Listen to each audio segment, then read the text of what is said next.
সাত সকালে বিশ্বের তাজা খবরাখবর ওরা আমাদের কাছে পৌঁছে দেয়।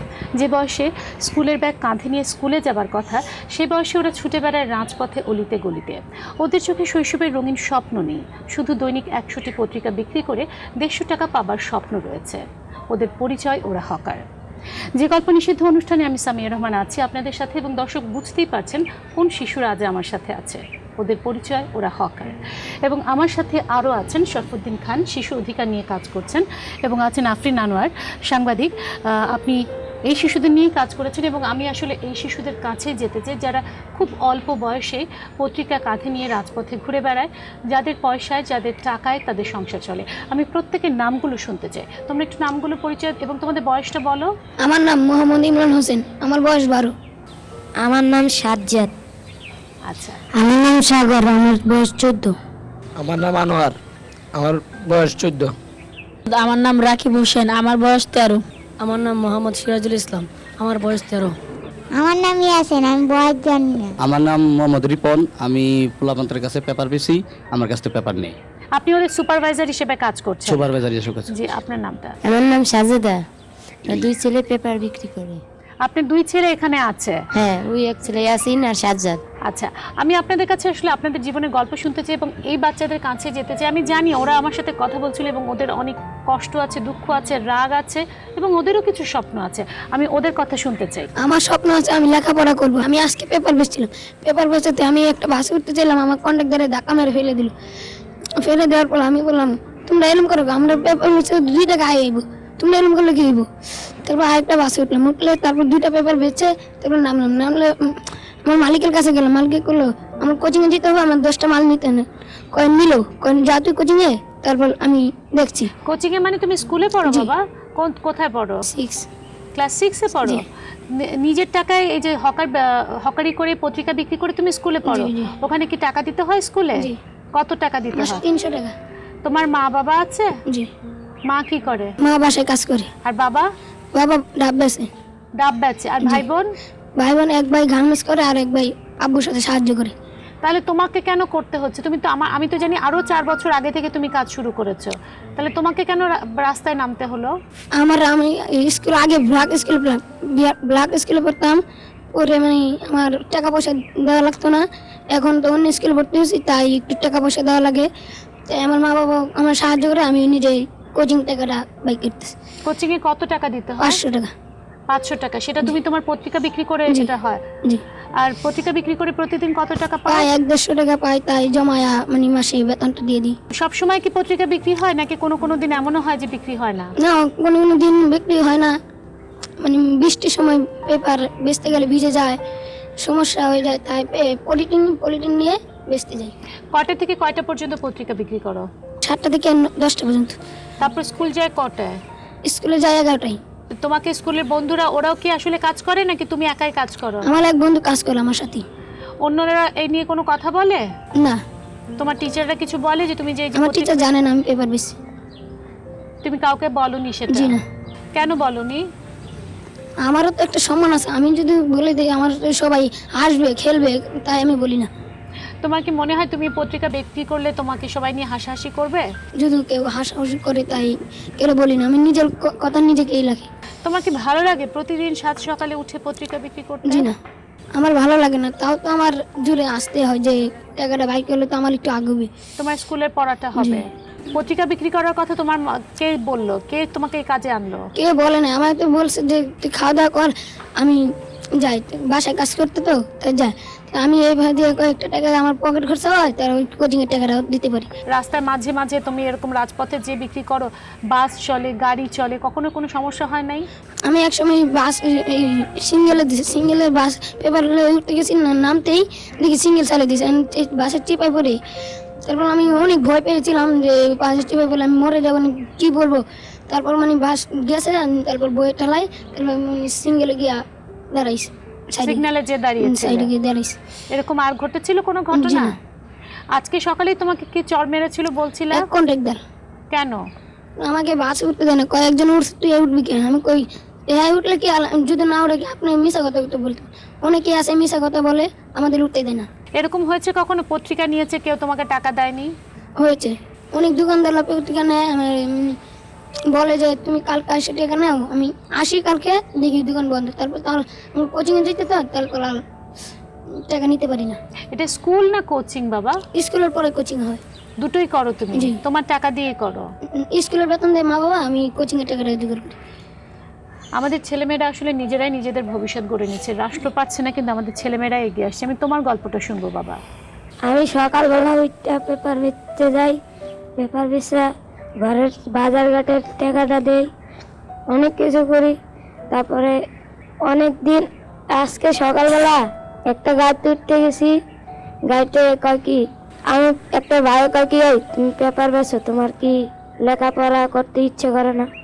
আমি কই ভাই আমার তো অনেক কিছু করতে ইচ্ছে করে, আর ওইতে তো পারি না টাকার অভাবে, এই তার জন্য অনেক কিছু করার লাগে। তোমার বাবা নেই? আমার বাবা আছে, আমার বাবা বিয়ে করে চলে গেছে। মা, উনি তোমার মা? হ্যাঁ। তুমি আর তোমার ছোট ভাইটা দুজনই আসলে হকারি করো? হ্যাঁ, আমার ভাই 30টা পেপার বেচা সকালবেলা জায়গা, সকালবেলা বেচা, তারপরে 3টা বাজে স্কুলে যায়। ও স্কুলে পড়ে, তুমি পড়ছো না কেন? আমি পড়ব কেন, আমি তো সারাদিনই পেপার বেচা লাগে। সারাদিনই বেচো? হ্যাঁ। কত টাকা পাও? 100-150 টাকার মতো। আর ও পায় 30 টাকার মতো? 45 টাকা। এই টাকায় তোমাদের সংসার চলে? হ্যাঁ চলে। আর যেদিন পেপার বিক্রি হয় না? যেদিন বেচা না হয় আমি না গেলে ইয়াসিন যায়। দুই ভাই কেউ না কেউ যাও? হ্যাঁ। আর কখনো এরকম কোনো ঘটনা ঘটে নাই যে পেপার বিক্রি করতে যে কেউ তোমাদের মেরেছে বা খারাপ লেগেছে বা কষ্ট হয়েছে? পেপার বেচার সময় যারা সুপারভাইজার রাখাকে চান মারলে গাড়ি উঠতে দেব না, এরকম ধর দেয়। তারপরে আমরা সুপারভাইজার মানে উনারা? হ্যাঁ, এরা না, গাড়ির কাউন্টারে যারা বসা থাকে গাড়ির কাউন্টারে, তারা কি বলে? তারা বলে যে চা নে, চাই না দে, তারপরে গাড়ি উঠবি, নাহলে না, নাহলে বেচতে দেব না জায়গায়। এই চায়ের টাকাটা কে দেয়? 4 টাকাটা হেরাই দেয়। কিন্তু তোমাদেরকে দিয়ে একটু কাজ 5 মাস খাটায় আর কি। কখনো অ্যাক্সিডেন্ট হয়েছে, কোনো রকম ব্যথা পেয়েছো? একদিন গাড়ি উঠতে গেছি, পিছলে পড়ে যায়, পাও কেটে গেছে। তোমার কি এটা করতে ভালো লাগে বাবা? না, ভালো লাগে না। কি মনে হয়, রাগ হয় অনেক? মাঝে মাঝে রাগ হয় যে আমার আব্বু থাকলে আর আমার পেপার বিক্রি করতে হইতো, আমি এখন স্কুলে পড়তাম। যারা স্কুলে যায় বাচ্চা, সেই বাচ্চাগুলোকে দেখলে কষ্ট হয় না বাবা? হ্যাঁ, অনেক কষ্ট হয়। দেখলে মনে হয় আমরা পেপার যদি না বেচতাম, স্কুলে ব্যাগ লয়ে সকালবেলা স্কুলে যেতাম, পড়ালেখা করতাম, বড় অনেক কিছু হইতে পারতাম। কি হতে ইচ্ছা করে বাবা? অনেক কিছু হইতে ইচ্ছা করে, আমরা পারি না। কখনো তোমার পেপার নিয়ে টাকা দেয়নি, এরকম হয়েছে? একদিন একটা গাড়িতে সিঙ্গেলে আমি গেতাছি, আর একটা ভাই ডাক দিছে, কাকি একটা পেপার দাও।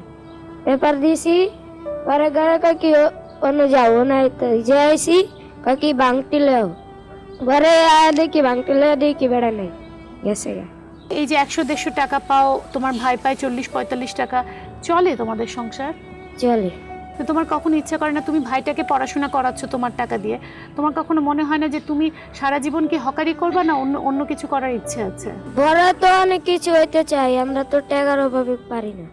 কি হতে ইচ্ছা করে? কোনো স্বপ্ন, ডাক্তার, ইঞ্জিনিয়ার বা কিরকম হতে ইচ্ছা করে? কি হতে ইচ্ছা করে? অনেক যদি তোমাকে টাকা দেয়া হয় তাহলে তুমি কি করবা?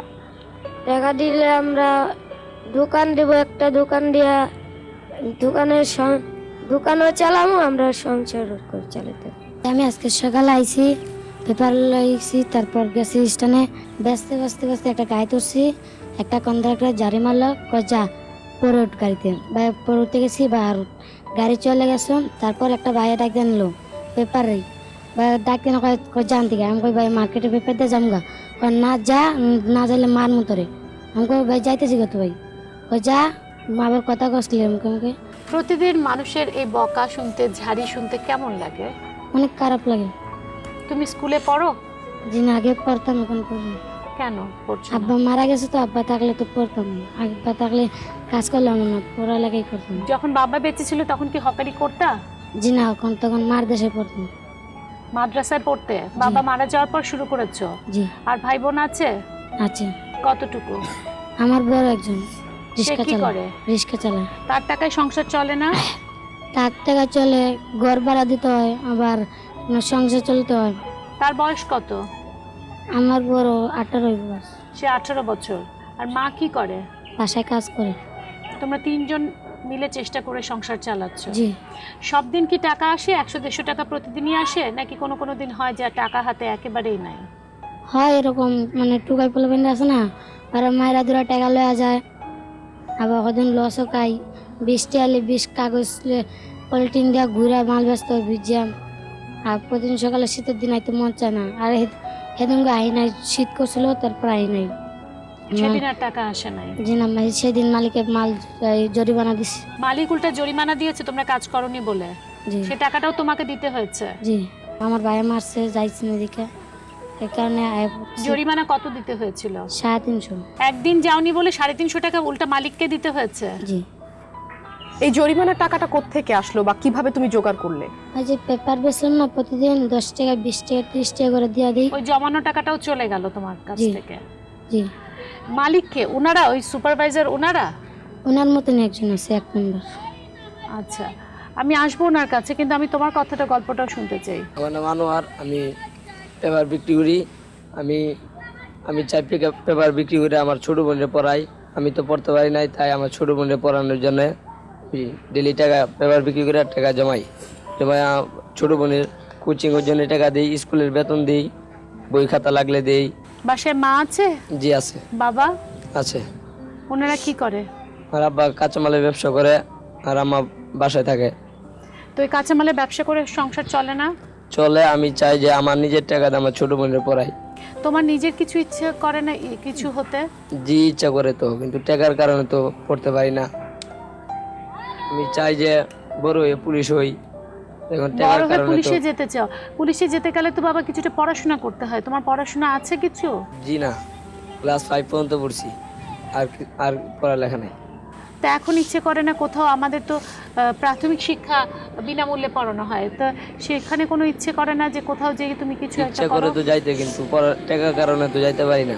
আমি চাই যে আমি না যাইতে পারলে আমার ছোটো বোনের পড়াই, আমার ছোটো বোনের পড়ে শিক্ষিত করি।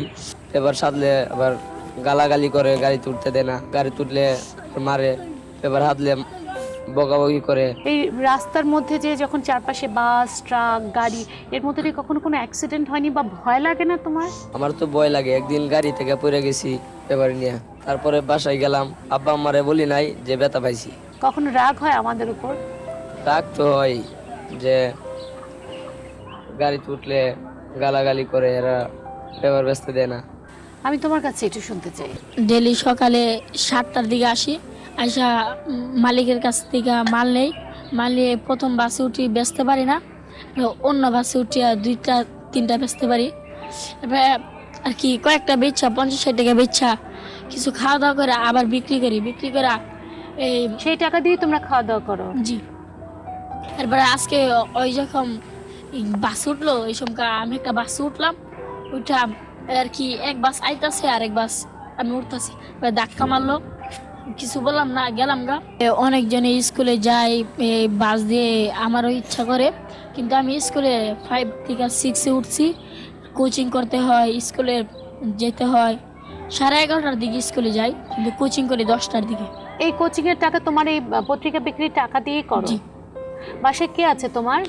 বাবা, মা, ভাই, বোন। তারা কে কি করছে? আমার মা করে বাসায় কাজ, আর বাপি করে সাইডের কাম। আচ্ছা, আর ভাই বোনরা? স্কুলে পড়ে। স্কুলে পড়ে। তারাও পত্রিকা বিক্রি করছে? জি না, শুধু তুমিই করছো? কেন? এই কোচিং এর টাকা দিতে হয়। কোচিং এর টাকা দেওয়ার জন্য? তুমি জানলে কোত্থেকে যেভাবে পত্রিকা বিক্রি করে হকারি করা যায়? এই যে আমার বন্ধুদের কাছ থেকে জানছি। তোমার এই যে পথ চলতে যে প্রতিদিন সকালে ওঠা কেমন লাগে? কষ্ট লাগে না? জি, কালকে আসি নাই তো, কারণ এই মালিকের লস হয়ে গেল 50টা মাল। তোর মতো জরিমানা দিতে হয়েছিল? জি না, ওদের মতো আমাদের জরিমানা নেন। তার মানে ওর সুপারভাইজার যে সে একটু বেশি রাগী প্রকৃতির, সেরকম কিছু? জি না, আমাদের মালিক বলে কি রে বাবু, কালকে আসলি না? আমি বলছি ভাই আমি কালকে উঠতে পারি না। মানে তাহলে কি বোঝা যাচ্ছে যে জরিমানা দেওয়ার বিষয়টা হচ্ছে গিয়ে একেবারে নির্ধারিত না? যেই সুপারভাইজার একটু জোর খাটাতে পারছে সে জরিমানা নিচ্ছে, যে মানুষের আচরণের উপর নির্ভর করছে। তাই। আমি একটু তোমার কাছেও যেতে চাই। আমার নাম সিরাজুল ইসলাম, আমি পেপার বেচি। আমার আব্বা আমার সবাই আছে, আমার আব্বা সিকিউরিটি চাকরি করে, আমার মা বাসায় কাজ করে, আর আমার ভাই বোনের লেখাপড়া করে। ভাইগুলো কি তোমার মতো পত্রিকা বিক্রি করে? জি না। তা তুমি কেন করছো বাবা? জি আমার ভাই বোনদের পড়াচ্ছি। তুমি বাসার বড় ছেলে? জি আমি ভাই বোনদের সবার বড়। সেই জন্য তুমি চাচ্ছ যে তোমার টাকায় একটু আর এসে সবাই পড়াশোনা করতে জি। পারে। এই টাকায় হয়ে যায় সবার পড়াশোনা? জি না, আমার আব্বা আম্মাও আব্বার আম্মাও টাকা যায়। তুমি কোন ক্লাসে পড়ছো? জি আমি ক্লাস 5 পর্যন্ত পড়া আর পড়ি নাই। কি হতে ইচ্ছে করে বড় হলে? ইঞ্জিনিয়ার হতে ইচ্ছে করে, অনেক কিছু ইচ্ছা করে। কালকে আমার থেকে টাকা নিয়ে গেছে জোর করিয়া, আমার মাইরিয়া। তারপর আমি বাসে উঠছি, বাসে কে একজন, নিয়ে গেছে জোর করে? জি এই যে টুকায় পোলাপান আছে, এই টুকায় পোলাপান আমার থেকে জোর করে টাকা নিয়ে গেছে মাইরিয়া। তারপর আমি বাসে উঠছি, বাসে উঠছি পরে এক আঙ্কেলের হাত পেপার হাসছি। তারপর আমি বলছি আঙ্কেল একটা ব্যাপার নেন, আমার একটা তাপড় মারছে। তারপর আমি গাড়ি থেকে গেলাম, কাঁদছি। তারপর আমি বাসে উঠছি, বাসে উঠতে নামার পরে বাসা থেকে পড়া আমার হাতে চোট লাগছে। তো এরকম কি মানুষ টাকা নিয়ে টাকা দেয় না, এরকম ঘটনা ঘটে? জি এই আমি বাসে উঠছি, বাসে একটা পেপার দিয়েছি, পেপার ভাঙতি দিয়ে নিয়ে এসেছি। তারপর গাড়ি চলে গেছে, আর পাইছি না। তুমি বড় হয়ে ইঞ্জিনিয়ার হতে চাও, তোমার কি মনে হয় এই যে তুমি হকারি করছো এটা কতদিন করবে? আর যতদিন ভাই বোনদের পড়াশোনা করাতে হয় ততদিন? জি না, তাহলে বা আমি বড় হইলে তারপর কাজ করে তারপর পড়াপড়া করবো। এখন ছোটো তো, তারপরে হকারি করি। আচ্ছা, আমি একটা বিরতি নিব, বিরতির পর আমি আরও বাকিদের কাছে ফিরে আসবো এবং আমি আপনাদের কাছে ফিরে আসব। এই যে হকারের মালিকদের ব্যাপারে ওরা কথা বলছে, জরিমানার কথা বলছে, এবং এরা প্রত্যেকেই কিন্তু পড়াশোনা করছে বা করার চেষ্টা করছে। আমাদের সাথে সাজ্জাদ ছিল, কিন্তু সে অসুস্থ হয়ে গেছে, সে আর করছে না। কিন্তু একটা বিরতি আমি নিচ্ছি, যে গল্প নিষিদ্ধ অনুষ্ঠানে। বিরতির পর আমি আপনাদের কাছে আবারও ফিরে আসছি।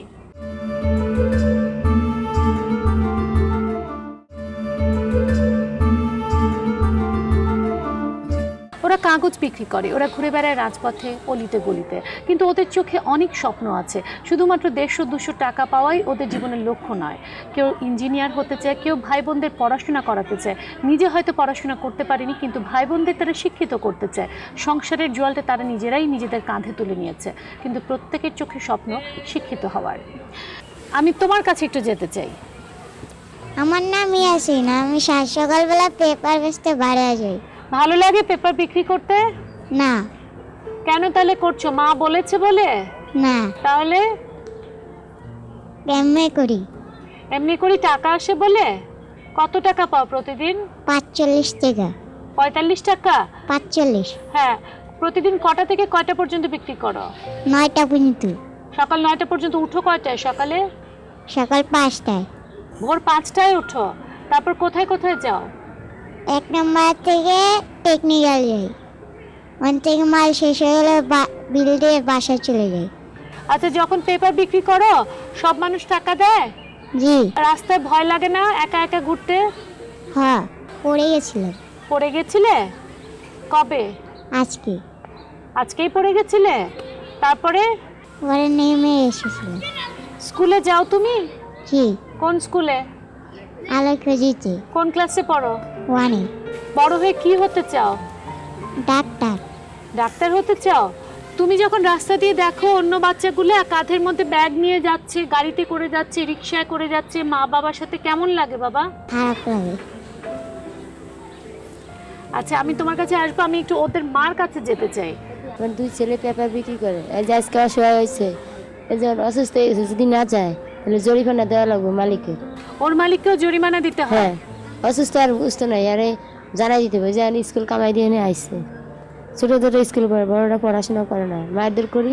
আপনি তো বাসা বাড়িতে কাজ করেন, তাই না? হ্যাঁ, বাসা বাড়িতে কাজ করে সংসার চালানো সম্ভব হয় না, ওদের পড়াশোনা সম্ভব হয় তো না? করি না, এই যে অসুস্থ এসে পড়ে গেছি, বসে রয়েছি ঘরে। আর বাসা বাড়ি একদিন না গেলে আরেকদিন বকা রকা করে।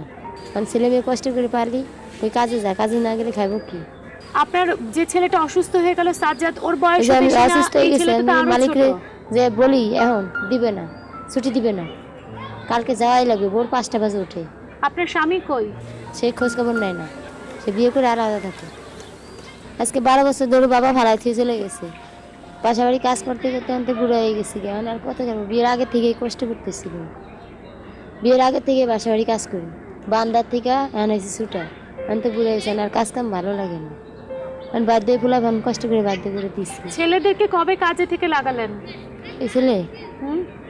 ও করে 2 বছর ধরে, আর ওই যে আজকে 2 মাস ধরে গেছে ছোটরা। এক ভাই আর এক ভাইকে ডেকে নিয়েছে। তো বড়টাকে কেন পড়াশোনা করাচ্ছেন না, বড় ছেলেটাকে? তারপর আগে পড়াশোনা করছে, এখন করে না, কেন করাচ্ছেন না? করতে চায় না। আমি এত মারধর করে পড়বে না, আমি কাজ করবো। ও কাজ করতেই চায়। হ্যাঁ, আর কাজ করতে ভালো লাগে, লেখাপড়া করতে ভালো লাগে না। এই পড়াশোনাও করবে, আর পড়াশোনা করতেও ভালো লাগে, কাজ করতে ভালো লাগে। বসতেই থাকি, গরিব মানুষ বুঝে নিতে 2500 টাকা দিয়ে রুম ভাড়া দিয়ে থাকি। খাওয়া না খাওয়া ঘর ভাড়া দিতেই হবে। কষ্ট করে খাই আনে, ঘর ভাড়াও দিই, চলি। আমার কাজ নেই, খোলা করতে চলা লাগে। আমি তো আপনার কাছে যেতে চাই, এই যে ওরা বললো যে সুপারভাইজারকে বা মালিককে জরিমানা দিতে হয়, কোনোদিন যদি অসুস্থ থাকে, কোনোদিন যদি যেতে না পারে 350 টাকার মতো জরিমানা দিতে হয়, উনিও বললো। তার মানে এই প্রথাটি আপনাদের মধ্যে চালু আছে? জি আপা, আমাদের এখানে ভাগ আছে, কিছু 1 নম্বর আছে, 10 নম্বর আছে। আমি 10 নম্বরে সুপারভাইজার। আমার যত ছেলে পেলে আছে যারা পরে সব স্টুডেন্ট, স্কুলে পড়ে। তো স্কুলে পড়ে এরা যেদিন আসবে না এদিন আমার কাছে বইলা যায় যে মামা আজকে আসবো না, কালকে আসবো, আমার লাগে কালকে আমার রায় নেন না। তা আমি মালটা আনি না। আপনারা তো হকার সমিতির আন্ডারে না? না না না, আমরা হকার সমিতির আন্ডারে না। আপনারা নিজেরা একটা তৈরি করেছেন? না, নিজেরা তৈরি করছি তা বলতে হকার গেলে। সমিতির সাথে কোনো রকম দ্বন্দ্ব হয় না? না না না না, কোনো দ্বন্দ্ব হয় না। আমাদের যে ছেলে পেলে আছে 10 নম্বরের, তারা বেশিরভাগই স্টুডেন্ট। তারা এই একটা সময় বাই করে এটা বেছে। অনেক ছেলে পেলে 10টার সময় আসে, স্কুল শেষ করে আসে, তাদের জন্য আমি পেপার রাখা দিয়ে আলাদা করে তারা ইচ্ছা বেচে এই টাকাটা নিয়ে যায়। কিন্তু জরিমানা তো দিতে হচ্ছে। জরিমানা এটা আমি আমার ধারণা, আমি চিন্তা ভাবনা নাই, মানে কোন লোকে নেই এটা দেখতে হবে আমাদের। কিন্তু আমি আর জানা মতে, হয়তো ক্যামেরার সামনে বলছেন না। না না না, আমার জানা মতে আমার যত ছেলে আছে সবাই স্কুলে পড়ে। মালিককে বলে যে আমরা আসবেন না, তার আগের দিন ছুটি চাইবেন না। আগে বললেন না কেন? আমি মালা এনে অর্ডার দিয়ে রাখছি না। জি আপা, এই ব্যাপারে আমি একটা কথা বলি। তো বিক্রি করতে পারলো না, আমার আশা আনছে। একটা ছেলে কোনো একটা শোরুমে চাকরি করলে তার বেতন হইতো বইলে 3000 কি 4000 টাকা। তার ডিউটি ছিল সকাল 8টার থেকে কি 9টার থেকে রাতে 10টা। তো এই ছেলেটা এখন শোরুমে কাজ না করিয়া স্কুলে যেমন পড়তে পারে, এইভাবে আমার দ্বারে সময় করিয়া পেপারটা বেছে 3 ঘন্টা পেপার বেচলে 150 টাকা পাচ্ছে। 150 টাকা পেপার বেচলে 4500 টাকা। 4500 টাকা সে অনেক কিছু করতে পারে। আপনার কথার যুক্তি, আপনি বলছেন যে শোরুমে চাকরি করলে সকাল 8টা থেকে বা 9টা থেকে বিকেল 5টা পর্যন্ত কাজ করে 3000 টাকা পেত। প্রথমত এরা শিশু অধিকার আসলে বলে যে আমাদের দেশে শিশু শ্রম নিষিদ্ধ। তারপরে যেটা ব্যাপার হচ্ছে রাজপথে, এটি আসলে বাস্তব চিত্র, কিন্তু রাজপথে বাস গাড়ি এগুলোর মাঝখানে এবং প্রায়ই ওদের দুর্ঘটনার শিকার হতে হয়। আপা দুর্ঘটনা করলে আমার তরফ থেকে কিছু টাকা আমি ওদের প্রাথমিক চিকিৎসাটা আমি করি, যেমন 1000 2000 5000 পর্যন্ত আমি টাকাটা এই ওদের দেই। কতজন তোমরা এই যে বাসে অ্যাক্সিডেন্ট হয় বা রাস্তায় পড়ে যাও, কতজন সুপারভাইজারের কাছ থেকে টাকা পেয়েছো আজ পর্যন্ত? কেউ পেয়েছো? কেউ পাওনি? জি আপা, এই আপনি হয়তো করেছেন কিন্তু অন্যরা সেটা করছে না, সেটাই বাস্তব চিত্র। আপা আমি এটা এদিকদার নজর দেই। আর এই যে সময় আমি যখন বৃষ্টি আসতেছে পেপারটা বিক্রি করতে পারি না, সবগুলো আমাদের নিয়ে নাস্তা আনে, নাস্তা খাওয়াই, সবারে নাস্তা খাওয়াই, পরোটা আইনে পরোটা। তোমাদের সুপারভাইজার বা মালিকরা কোনোদিন তোমাদের সাথে বসে নাস্তা খেয়েছে? দুপুরে ভাত খেয়েছে? খায়? তোমাদের টাকা দিয়ে দেয়, খাওয়ানোর টাকা? শরফুদ্দিন খান, আমি আপনার কাছে জানতে চাচ্ছি, আমাদের দেশে শিশু শ্রম নিষিদ্ধ কাগজে কলমে, আসলে আইনের প্রয়োগ আমরা সব ক্ষেত্রে যেমন দেখি এই ক্ষেত্রেও রয়েছে। উনি বলছেন যে শোরুমে চাকরি করলে বা কোথাও গ্যারেজে চাকরি করলে সকাল থেকে রাত পর্যন্ত কাজ করতে হতো, ওই 3-4 হাজার টাকায় পেত। এখানে ওরা স্কুলে পড়ার সুযোগটা পাচ্ছে। আসলে এটাকে আমরা উৎসাহিত করব নাকি আসলে আমরা ওরা আমাদের প্রতিবেদনের খবর হয়েই থাকবে? ধন্যবাদ। বিবেক কি বলে বা আইন কি বলে? ইতিহাসটি অনেক লম্বা, দীর্ঘদিনের বাংলাদেশে শিশু শ্রমের বিষয়টি আমরা জানি যে প্রায় গত 1 দশকেরও বেশি সময় ধরে বাংলাদেশ সরকার এবং জাতীয় এবং আন্তর্জাতিক শিশু অধিকার নিয়ে যারা কাজ করে, এরকম বেসরকারি উন্নয়ন সংস্থা যাদেরকে আমরা এনজিও বলি, তারা এই বিষয়টি নিয়ে কাজ করছে। এবং আপনি যেটা আইনের কথা বলেছেন সেই জায়গাটি একটু পরিষ্কার করা দরকার যে 2013 সনে যে শ্রম আইন সংশোধিত হয়েছে, 2006 সনের শ্রম আইন, সেখানে পরিষ্কারভাবে বলা হয়েছে যে 14 বছরের নিচে কোনো শিশু কোনো ধরনের কাজের সাথে যুক্ত হবে না এবং 18 বছরের আগে কোনো শিশু ঝুঁকিপূর্ণ কাজের সাথে যুক্ত হতে পারবে না। ওদের কাজটা কি মনে হয় আপনার যথেষ্ট ঝুঁকিপূর্ণ কি ঝুঁকিপূর্ণ নয়? যদি আমরা ঝুঁকিপূর্ণ শ্রমকে যেভাবে আমরা সংজ্ঞায়িত করে থাকি, সেই সংজ্ঞার আলোকে অবশ্যই এই শিশুদের এই যারা রাস্তায় পত্রিকা বিক্রি করে কিংবা গাড়িতে দৌড়ায়, ট্রাফিক সিগন্যালে দৌড়ায়, অবশ্যই ঝুঁকিপূর্ণ। কারণ দুইভাবে আমরা ঝুঁকিপূর্ণ কাজকে সংজ্ঞায়িত করে থাকি, যেটা আন্তর্জাতিক শ্রম সংস্থা যে সংজ্ঞা দিয়েছে এবং বাংলাদেশ শ্রম আইন, বাংলাদেশে যে শিশু শ্রম নিরসন নীতি হয়েছে 2010 সনে, সেখানে ওই সংজ্ঞা দেওয়া হয়েছে কীভাবে যে চাইল্ড লেবার আমরা বলি যে বাই নেচার, অর্থাৎ কাজের ধরন অনুযায়ী ঝুঁকিপূর্ণ হবে, কী ধরনের যন্ত্রপাতি নিয়ে কাজ করছে, কী ধরনের রাসায়নিক কাজ করছে, এবং দ্বিতীয়ত কোন পরিবেশে কাজটি করছে, এবং সেই বিবেচনায় পরিবেশের মধ্যে যেগুলো আসে যে সে কোথায় কাজ করছে, কোন অবস্থায় কাজ করছে, কত সময় ধরে কাজ করছে, এবং তার লেখাপড়ার কোনোভাবে বিঘ্নিত হচ্ছে কিনা। না, তাহলে এখানে প্রশ্ন আছে, ওদের লেখাপড়া বিঘ্ন ঘটছে না, কারণ ওরা চেষ্টা করছে এই টাকা ইনকাম করে পড়ালেখা করতে, ঝুঁকিপূর্ণ কোনো দ্রব্যাদি ওরা বহন করছে না, কিন্তু ঝুঁকিপূর্ণ অবস্থানের মধ্যে আছে, কারণ রাজপথে বাস, গাড়ি, ঘোড়া সব কিছু রয়েছে। অবশ্যই সেখানে ওই সংজ্ঞায় বলা হয়েছে যে এমন কোনো পরিস্থিতিতে কোনো শিশু যদি কাজ করে যেটা তার শারীরিক বা মানসিক উন্নয়নের জন্য বাধা সৃষ্টি করবে, সেটাকে আমরা ঝুঁকিপূর্ণ শ্রম হিসেবে নেব, এবং বয়স একটি বড় ব্যাপার। বয়স ব্যাপার, কিন্তু বিকল্প কি? এই শিশুদের আসলে ওরা কিভাবে, তাহলে তো স্কুলে পড়ার সেটি একটি বড় প্রশ্ন, সেটি একটি বড় প্রশ্ন। আমরা একদিকে বলছি যে আমাদের প্রাথমিক শিক্ষা বিনামূল্যে শিশুরা পাবে, কিন্তু আসলে কি এটা বিনামূল্যে কিনা? আমরা হয়তো এই শিশুদেরকে বছরে একবার কিছু বই সরবরাহ করে থাকি, কিন্তু এই বইয়ের বাইরে এই শিশুদের খাতা, পেন্সিল, কলম, শিশুদের স্কুলের যে ড্রেসের কথা ইদানিং প্রায় বাধ্যতামূলক হয়ে গেছে অধিকাংশ প্রাইমারি স্কুলে, এবং তাদের মিলাদের খরচ, ভর্তির খরচ, স্পোর্টসের ফি, নানান রকম কিছু আমরা হিডেন কস্ট বলি এটাকে স্কুলের, এবং অনেকের কাছে মনে হবে যে 50 টাকা 100 টাকায় এমন বড় কি, কিন্তু এই শিশুদের পরিবারের জন্য এই 50 বা 100 টাকা খরচ করা অনেকের পক্ষে সম্ভব হয় না। যেই কারণে প্রাথমিক শিক্ষাকে আমরা ফ্রি বললেও আসলে এটি ফ্রি না। সেই কারণেই আজকে এই শিশুরা এখানে বলছে যে তাদের টাকা তাদেরকে জোগাড় করতে হচ্ছে, তাদের কিছু খরচ আছে, এটা কিন্তু বিনামূল্যে তারা এটা পাচ্ছে না। কোচিং নামক একটি শব্দ তারা এখানে উচ্চারণ করছে সবাই, যে এই শিশুদেরকে এই বয়সে ক্লাস 3, 4, 5-এ পরে তাদেরকে কোচিং করতে হচ্ছে। আমাদের এই যে শিক্ষা পদ্ধতি, যেখানে এই সমাপনী পরীক্ষার নামে এখন শিশুদেরকে এক ধরনের ত্রাসের মধ্যে ফেলে দেওয়া হচ্ছে, যে কারণে এই দরিদ্র শিশুরাও কিন্তু তাদের পরীক্ষার ফলাফল ভালো করবার জন্য কোচিং করার চিন্তা করছে। অন্য সবাই যেহেতু করছে, তারা মনে করছে, তাদের পরিবারও মনে করছে এটা না করলে তারা হয়তো পরীক্ষায় ভালো করতে পারবে না, সেই কারণে আরেকটি বাড়তি বিষয়। কিন্তু যেই জায়গাটি খুব জরুরি, যে সরকার বা রাষ্ট্র আইন করেছে যে 14 বছরের নিচে কোনো শিশু কোনো কাজে যাবে না, কিন্তু মুশকিল হচ্ছে যে এটা যেটা আপনি শুরুতে বলেছেন যে এটা এখনও কাগজে, তাহলে কেন শিশুরা কাজে যায়? এখানে আমরা অনেকগুলি ডাইমেনশন ইতিমধ্যে পেয়েছি। আমরা এটাকে আমাদের উন্নয়নের ভাষায় বা আমাদের যে না, কাজ না করলে বিকল্প কি? ওদের হাতে ওদের পড়াশোনা খরচ, সেই জায়গাটায় আমি আসছিলাম যে রাষ্ট্র তো সেই দায়িত্ব নেয়নি, রাষ্ট্র শুধু বলেছে কাজ করতে পারবে না, কিন্তু কি কারণে শিশুরা কাজ করে, এখানকার যে কারণগুলো আছে আমরা জানি প্রায় প্রধানত দুই ভাবে আমরা কারণগুলিকে ব্যাখ্যা করি। একটা হচ্ছে কিছু পুশ ফ্যাক্টর আছে, যেটাকে আমরা বলি যে এই শিশুদেরকে কাজে আসতে বাধ্য করছে, সেখানে পারিবারিক অর্থনৈতিক দারিদ্র্য আছে, সেখানে লেখাপড়ার সমস্যা আছে, সেখানে শিশুদের মা বাবার অনেকের বাবা মারা গেছেন, কোনো দুর্ঘটনা ঘটেছে, মা বাবার সে ধরনের আয় নেই, তারা এমন কোনো কাজ করেন না যে আয় দিয়ে সংসার চলবে, সেই কারণে এই শিশুরা আসতে বাধ্য হচ্ছে। পাশাপাশি আমি যেটা বলছি যে এখানেই আমরা দেখতে পাচ্ছি যে কিছু ধরনের বয়স্ক মানুষ কিন্তু এই শিশুদেরকে এই কাজে নিয়ে আসছে তাদের স্বার্থে, সেটাও কিন্তু আমরা যেটাকে পুল ফ্যাক্টর বলি, আমরা ম্যানিপুলেট করবার জন্য। কারণ এই শিশুদেরকে যদি কাজ দেয় অনেক কম খরচে তাদেরকে কাজে লাগানো যায়। যেই পেপার বিক্রি করে এই শিশুরা 150 টাকা বা 100 টাকা প্রতিদিন পাচ্ছে, এইটা যদি বড়রা করে তারা হয়তো কমিশন বেশি চাইবে, আরো তাদেরকে এত সহজে করা যাবে না। প্রশ্ন করতে চাই, এই যে আপনি শিশুদের কাজে লাগাচ্ছেন, তার অর্থ কি শুধুমাত্র মানবিক কারণ, নাকি এদেরকে আসলে কম পয়সা দিয়ে কাজগুলো করানো যায়? জি না, যে টাকাটা তারা পাবে তার থেকে বেশি দিচ্ছি টাকা, তারা স্কুলে পড়ার জন্য শুধু, আর আমি টাকা এইভাবে দিচ্ছি। একটা পত্রিকা বাবদে কত টাকা দেন? 1.5 টাকা আর 2 টাকা। এই ছেলেপেলেরা অল্প সময় কাজ করে, আর আপনার প্রথম আলোটা বেশি রুটে চলে কম, বাংলাদেশ প্রতিদিন চলে বেশি, তো বাংলাদেশ প্রতিদিনটা বেশি বেছে। আর আপনার একটা কথা কি, আপনার যে ছেলেপেলেরা যেটা উনি বলছিলেন যে ওদেরকে দিয়ে কাজ করলে আপনি অনেক কম অর্থ দিয়ে কাজগুলো করাতে পারেন, যেটা 18 বছরের উপরে একটা ছেলেকে, তরুণ ছেলেকে দিয়ে আপনি আসলে 1.5 টাকা 2 টাকা দিয়ে কাজ করাতে পারবেন। যেমন উনি একটা চমৎকার কথা বলেছেন, মানে ওনার দিক থেকে, যে উনি উৎসাহিত করছেন যে কারখানায় কাজ না করে 9টা থেকে রাত 9টা বা 8টা পর্যন্ত করলে, 2 ঘন্টা করলে, কিন্তু ওই বয়সের একটা ছেলে যারা কারখানায় কাজ করে, যার স্কিল আছে, সে কিন্তু এই কাজ করতে আসবেন না। সেই কারণে উনি বলছেন যে আমি তাদের লাইফকে ইজি করেছি। আসলে কি ইজি হলো কিনা?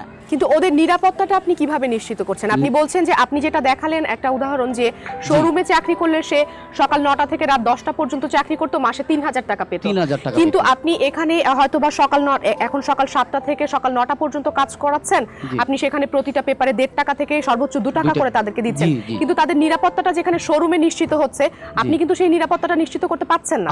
শোরুমে কাজ করলে তো লেখাপড়া করতে পারবে না, লেখাপড়া তো কোনো চান্সই রাষ্ট্রের নেই। দায়িত্বের ব্যাপারটা চলে আসছে। আমি আফরিনা, আপনার কাছে আসতে চাই। আপনি এদের নিয়ে সাংবাদিকতার কাজ করেছেন, এদের পেছনে অনেক খবরের সন্ধান করেছেন। এই ছেলেটি বলল যে তার সম্মানের ব্যাপারটা আপনি দেখেছেন, যে ওদেরও একটা সম্মান আছে এবং ক্লাসে সে প্রকাশ করতে চায় না তার পরিচয়টা, যে সে হকারি করে, এবং ওদের এই কোচিং বাণিজ্য, এগুলো থেকে কি তথ্য বের করতে পেরেছেন? সবচেয়ে বড় কথা হচ্ছে কি, আমি ওদের প্রত্যেকের ভিতরে একটা চমৎকার গুণ দেখেছি, যে এখন দেখা যায় যে অনেক বিত্তশালী ছেলে মেয়ে যারা আছে, অনেক ভালো ভালো পরিবার থেকে যারা আসছে, তারা কিন্তু নিজেদের লেখাপড়ার খরচটা নিজেরা টানার মতো কোনো চিন্তাভাবনা করে না। কিন্তু ওদেরকে যদি কিছুটা সহযোগিতা আমরা আমাদের যে যার অবস্থান থেকে করতাম, ওরা কিন্তু লেখাপড়ার দিকে যেত। ওরা যেখানে বুঝতে পারছে যে আমার কোচিংয়ে আমি যদি পরিচয় দিই যে আমি হকার, আমি পেপার বিক্রি করি, তাহলে হয়তো বা আমার সহপাঠীরা আমার সাথে এসে বসবে না, সহপাঠীরা আমার সাথে এসে মিশবে না।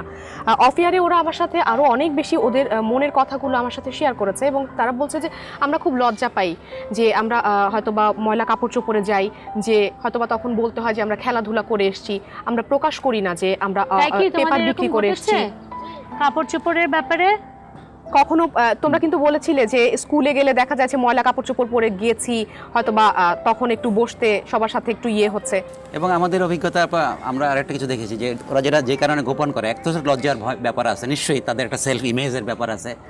পাশাপাশি অনেক জায়গাতেই শিক্ষক যারা আছেন এই সমস্ত বিদ্যালয়ে, তারা কিন্তু এই শ্রমজীবী শিশুদেরকে ভিন্ন দৃষ্টিতে দেখেন, তাদেরকে ওই অন্য শিশুদের সাথে আলাদা করে দেখেন। সেই কারণে হয়তো ওরা এটা গোপন রাখে, আমাদেরই চোখে, সেই কারণে ওরা এটাকে গোপন রাখতে চায়, যে তা না হলে সে মনোযোগটা পাবে না হয়তো শিক্ষকের। আমাদের দৃষ্টিভঙ্গি, ওরা যেই শ্রেণীর যে ধরনের বাচ্চা, ওদেরকে কেন কোচিং বাণিজ্যে যেতে হবে, ওদেরকে কেন কোচিংয়ের আওতায় যেতে হবে? এখন রাষ্ট্র থেকে যদি ওদের লেখাপড়ার ব্যবস্থাটা নিশ্চিত করে, তাহলে তো আমার মনে হয় যে স্কুলের পড়াটা, মানে স্কুলের পড়াশোনা হচ্ছে না, ওরা কিন্তু স্কুলের পড়াশোনা ঠিক মতো হচ্ছে না, এটা একটা ব্যাপার। না হলে হচ্ছে গিয়ে ওদের স্কুলে যারা পড়াচ্ছেন তারা আলাদাভাবে কোচিং করার কোনো মানসিক চাপ ওদের দিচ্ছেন, যেখানে ওর হয়তো বা মনে হচ্ছে যে আমি কোচিংয়ে পড়তে পারলে হয়তো বা একটু ভালো ফল পেতাম, সেজন্য ওরা কিন্তু এই পাশাপাশি একটা লেখাপড়ার পাশাপাশি একটা সহকাজ হিসেবে এই যে পেপার তারা বিক্রি করছে, এই হকারিটা তারা করছে, নিজেদের অজান্তেই নিজেদের নিরাপত্তার কথা হয়তো বা ওরা চিন্তাও করছে না। আমি একটু তোমাদের কাছে যেতে চাই, তোমরা স্কুলে পড়ছো, তারপরে কেন তোমাদের কোচিংয়ে যেতে হচ্ছে? স্কুলে পড়াশোনা করানো হয় না, তাহলে কোচিংয়ে যাচ্ছ কেন? কোচিংয়ে যাইতে হয় আর কি, ইংলিশের জন্য। ইংলিশ তো একটু কম পারি, আর কারে এই কারণে ইংলিশের জন্য কোচিংয়ে যাইতে হয়। টিচাররাই বলে তোমরা কোচিং পড়বা। ওই টিচারদের কাছে কোচিং করো? জি, টিচাররা বলে তুমি কিন্তু বাইরে পড়তে পারবে না, স্কুলের পরে আমাদের কাছে আবার কোচিং পড়তে হবে। যে ছেলেমেয়েদের নিজেদেরই আসলে দিন কাট চলে না, এই সামান্য টাকা ওরা হকারি করে ভাই বোনকে পড়াচ্ছে বা নিজেরা পড়ছে, তাদেরকেও এই কোচিংয়ের বাণিজ্যের মধ্যে আবদ্ধ হয়ে যেতে হচ্ছে। আমাকে আবারও একটা বিরতি নিতে হচ্ছে, যে গল্প নিষিদ্ধ অনুষ্ঠানে। বিরতির পর আমি আবারও ফিরে আসছি এই ছেলেদের কাছে, যাদের জীবনে কিছু স্বপ্নও আছে, যারা আসলে ভালোভাবে বাঁচতে চায়। আমি ওদের স্বপ্নের কথাগুলো একটু শুনবো। একটা বিরতি নিয়ে আমি আবারও ফিরছি, যে গল্প নিষিদ্ধ।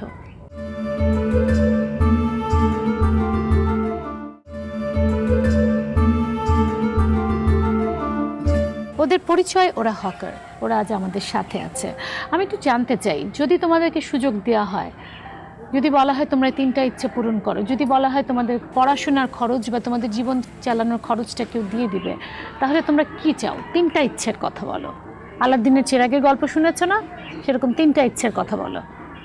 আমি টাকা দিয়ে পড়ালেখা করতাম, আমার ছোট বোনরে পড়াইতাম, আমাদের ইচ্ছা পূরণ করে অনেক বড় হইতাম, যে আমার ছোট বোনরে বড় চাকরি করতো, আমি বড় চাকরি করতাম, আমার দেশে একটা বাড়ি হইতো। ওরা সবাই ওদের পরিবারের কথা এত ভাবে, আমি বরং অবাক হয়ে এখনকার যারা খুব শহরে আধুনিক ছেলেমেয়েরা যারা বড় হচ্ছে খুব বিলাসবহুলভাবে, তারা কিন্তু তাদের মা বাবা বা ভাই বোনের কথা ভাবে না, কিন্তু এরা প্রতি মুহূর্তে ওদের ভাইয়ের কথা, বোনের কথা ভাবছে, তাদের জন্য কাজ করছে। নিজে পড়তে পারেনি কিন্তু তাদের জন্য কাজ করছে। আমি জানি না আসলে শহরে আদুরে মানুষ হওয়া কটা ছেলে মেয়ে আসলে নিজের ভাই বোন বা মা বাবার জন্য এভাবে ভাবছে। আমি তোমার কাছে যেতে চাই, বাবা, তুমি কি বলবে? আমি রোজগার করে আমি নিজে পড়তে চাই, আর আমার ভাই বোনকে পড়াতে চাই, আর নিজে কিছু টাকা দিয়ে বাজার পাতি করি। ভালো কাপড় কিনতে ইচ্ছা করে, আবার ভালো খাবারও ইচ্ছে করে খেতে। আমি তো এরকম একটা চান্স পাইতাম তো আমি নিজে পড়ালেখা করতাম, আমার ভাগ্নের পড়ালেখা করতাম, সবাই পড়ালেখা করতাম, দেশে যাই করতাম, খেলতাম, পড়তাম। আবার খেলতে ইচ্ছে করে না? জি। যে সেই টাইম তো পাই না, ভালো জামা কাপড় পরতে পারতাম, গাড়িতে উঠা এই জায়গায় ওই জায়গায় ঘুরতে পারতাম, বিমানবন্দর অনেক গেম জায়গায় খেলতে যেতে ইচ্ছে পারতাম। করে? জি কেউ যে যারা মোবাইলে খেলে বা ভিডিও গেম খেলে ওগুলো খেলতে ইচ্ছে করে? জি। আমার স্বপ্ন আছে আমি পুলিশ হব, কিংবা ডাক্তার হব, আর না তো ইঞ্জিনিয়ার হব। এই তিনটা আমার স্বপ্ন। আমার স্বপ্ন আমি পড়ালেখা করতেছি যে আমি স্বপ্ন একটা পূরণ করতে পারবো। পূরণ করে আমার একটা ছোট বোন আছে, আমি তাকে সাহায্য করি পড়ালেখা করে, সে ব্লক স্কুল করে। আমার স্কুলে কিন্তু ড্রেস নেই, ড্রেস না থাকলে কি হয়েছে, আমরা একটু নতুন কাপড় চোপড় করে পিনে যাইলেও মানে কেউ কিছু বলে না। তাহলে আমরা তিনটা স্বপ্ন থেকে একটা যদি স্বপ্ন পূরণ করতে পারি, আলহামদুলিল্লাহ আমরা অনেক সুখে শান্তিতে থাকতে পারবো। তিনটে স্বপ্নের মধ্যে মানে একটা হচ্ছে পুলিশ বা ডাক্তার বা ইঞ্জিনিয়ার, যে কোনো একটা কিছু হতে চাই? হতে চাই ইনশাআল্লাহ। আমার কেন যেন মনে হয় যে ওদের এই যে মৌলিক চাহিদাগুলো বা বাস্তবতার সাথে ওরা এত বেশি সাংঘর্ষিক, ওদের ইচ্ছাগুলো হারিয়ে গেছে। না, আমি তা বিশ্বাস করি না, কারণ ওদের ইচ্ছাগুলো আছে, ইচ্ছাগুলো পূরণের পথগুলো খুঁজে পাচ্ছে না। কারণ প্রত্যেকে কিন্তু মানে ইচ্ছে আছে বলে কিন্তু কোচিং সেন্টারে ভর্তি হচ্ছে, ইচ্ছে আছে বলে কিন্তু পড়াশোনাটা এই কষ্টকর অবস্থার মধ্যেও চালিয়ে যাচ্ছে। না হলে এই কষ্টকর অবস্থায় যাদের নুন আনতে পান্তা ফুরায়, বাসা ভাড়া দেওয়ার টাকা নেই, খাওয়ার টাকা নেই, তারা কিন্তু পড়াশোনাটা চালিয়ে যাচ্ছে। পড়াশোনার কথা আমি খুব অবাক হই যে ওরা প্রত্যেকেই কিন্তু নিজেরা এবং পাশাপাশি ওদের ভাই বোনদেরকে পড়াশোনা করাতে চায়। ও ধরনের বিলাসী কোনো স্বপ্ন ওদের চোখে কিন্তু আমি কখনো দেখি না, বা এখনো পর্যন্ত বলতে শুনিনি যে আমার গাড়িতে চড়তে ইচ্ছা করে বা এ জাতীয় কিছু। সবাই ভাবে যে আমি যদি লেখাপড়া করে ভালো কিছু করতে পারি। যেটা আসলে মানে ওরা যেই পরিবেশে যেই পারিপার্শ্বিকতায় থাকে, সেই কারণে যেটা আপনি বলেছেন যে আসলে স্বপ্ন আছে, কিন্তু সেই স্বপ্নের সীমাটা আসলে এক জায়গায় আমরা নির্ধারণ করে দিয়েছি এই সমাজ, আমরা সবাই মিলে। ও জানে যে আমি পেপার বিক্রি করব, এটাই আমার সর্বোচ্চ কাজ। না, আমি বিশ্বাস করি না তা। আমি বিশ্বাস করি যে ওদের চোখে স্বপ্ন আছে, তাই না? স্বপ্ন আছে না? তোমরা পুলিশ হতে চাও, ইঞ্জিনিয়ার হতে চাও, কিছু না কিছু হতে চাও, তোমরা স্বপ্ন তো দেখা বন্ধ করোনি, তাই না? অনেক কষ্ট আসবে জীবনে, কিন্তু তোমরা তো নিশ্চয়ই সেই কষ্টগুলোকে বাধা দূর করে এগিয়ে যাবে না? আমি একটু তোমার স্বপ্নের কথা শুনতে চাই। পাইলট হব। পাইলট হবা? পাইলট কি করে পাইলট প্লেন বলো? যে সঙ্গে বিপদ হবে সঙ্গে সিঙ্গেল ছাড়ে। তাহলে তো তোমাকে অনেক পড়াশোনা করতে হবে। জানি। পড়াশোনা করবে তো? আর কি পড়তে ইচ্ছে করে, কি খেতে ইচ্ছে করে? তাও আচ্ছা লাগবে না। তোমার কিচ্ছু লাগবে না, শুধু পড়াশোনা করে পাইলট হতে ইচ্ছে করে? বাহ। এই আমি স্কুলে যেতে ইচ্ছা করে, ভালো জামা কিনতে ইচ্ছা করে, ভালো খাবার খেতে ইচ্ছা করে। ও যেমন লজ্জা পায় স্কুলে পরিচয় দিতে ওর, হ্যাঁ, ও যে হকারি করছে, তোমার কি এরকম কিছু লজ্জা লাগে? জিরাজ লাগে। কেন? বন্ধু বান্ধবের কাছে আমার হাসবে, খেলবে, আমার থেকে দূরে থাকবে, ও হকারি করে, ওর দ্বারা যেমন না। আমি একটু আপনাদের কাছে জানতে চাই, এই বাচ্চাগুলো, আপনাদেরও জীবিকার ব্যাপার আছে, বাচ্চাগুলোর জীবিকার ব্যাপার আছে। আপনি বলছেন আপনার দিক থেকে আপনি সর্বোত্তম চেষ্টা করছেন, কিন্তু ওদেরও বক্তব্য আছে যে ওরাও নানা রকম বৈষম্যের শিকার হচ্ছে। একদিন না যেতে পারলে 350 টাকা জরিমানা দিতে হয়, চট থাপ্পড় মার খেতে হয়, এটা ওদের রেগুলার ব্যাপার।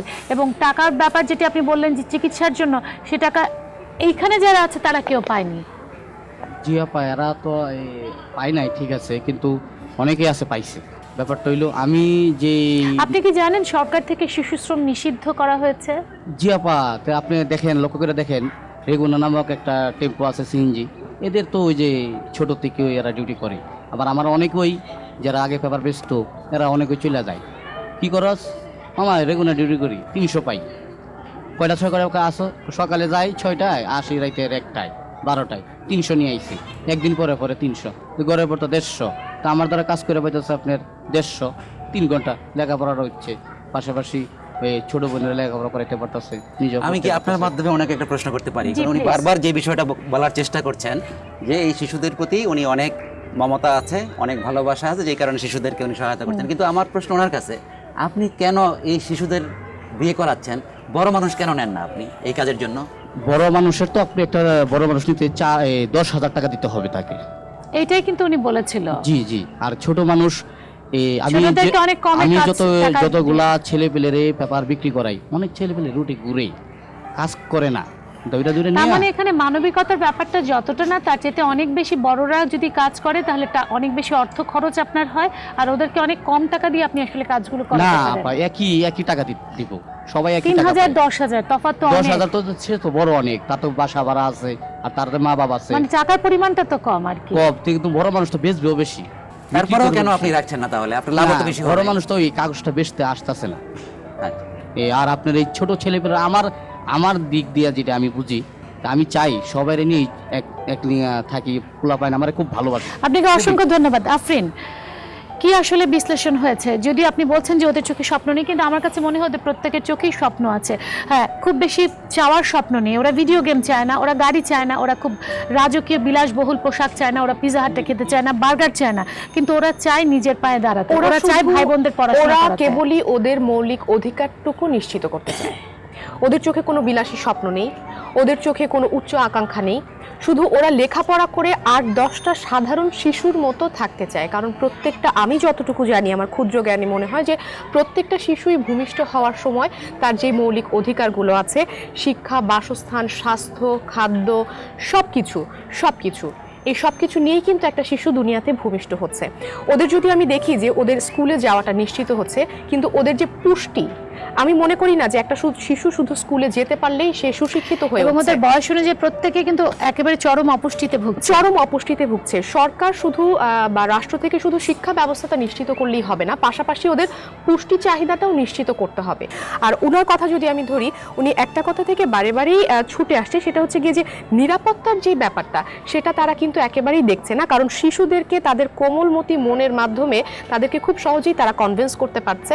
হয়তো ওই যে একবেলা 2 দিন পর পর কি 1 দিন পর পর একটু হোটেলে নিয়ে যায়, সবাইকে খাওয়াচ্ছে, তাতেই কিন্তু ওরা খুশি। ওদের কিন্তু চাহিদা খুব বেশি না, ওদের চাহিদা খুবই কম। এই সামান্য চাহিদার ভিতরে ওদের লেখাপড়াটা, এবং আমি বিশেষভাবে অনুরোধ করব এবং দৃষ্টি আকর্ষণ করব, এই কোচিং বাণিজ্যটা বন্ধ করতে হবে। যদি রাষ্ট্র থেকে লেখাপড়ার সাংবাদিকতার এই নিয়ে আসলে রিপোর্ট চাই যে কোচিং বাণিজ্য আমরা দেখেছি যারা খুব বড় লোকের ছেলেমেয়েরা সেখানে করছে, এমনকি নিম্নবিত্ত ছেলেমেয়েরাও যদি এই কোচিং বাণিজ্যের ফাঁদে পড়ে যায়, তাহলে এদের খাবার পয়সা জোটে না, তো কোচিং খুব সুনির্দিষ্ট একটা নমুনা কিন্তু আমরা দেখতে পাচ্ছি যে একেবারে উচ্চবিত্ত থেকে তৃণমূল পর্যায়ে চলে গেছে এই কোচিং এর বিষ।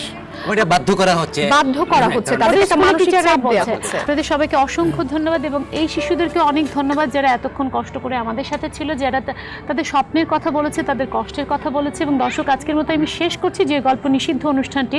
এবং আমরা বলি যে আসলে কোনো কিছু নিষিদ্ধ নয়, এদের জীবন নিষিদ্ধ নয়, কিন্তু এদের জীবনের ঘটনাগুলো আসলে আমরা চোখের আড়াল করে রাখি। রাজপথে এদেরকে আমরা প্রতিদিন দেখি, এদের কাছেই কখনো পত্রিকা কিনি, কখনো এদেরকেই বিতাড়িত করি। এরা শুধুমাত্র খাদ্য, বস্ত্র, বাসস্থান, শিক্ষার জন্য যে পরিমাণ কষ্ট করছে, যে পরিমাণ ধকল পোহাচ্ছে, আর কতকাল তারা আসলে আমাদের গণমাধ্যমের বিষয়বস্তু হয়ে থাকবে বা আমাদের বিবেক হয়ে কাজ করবে। রাষ্ট্র বা আমরা নিজেরা কি কখনো তাদের দিকে এগিয়ে আসবো না? আজকের মতো শেষ করছি যে গল্প নিষিদ্ধ।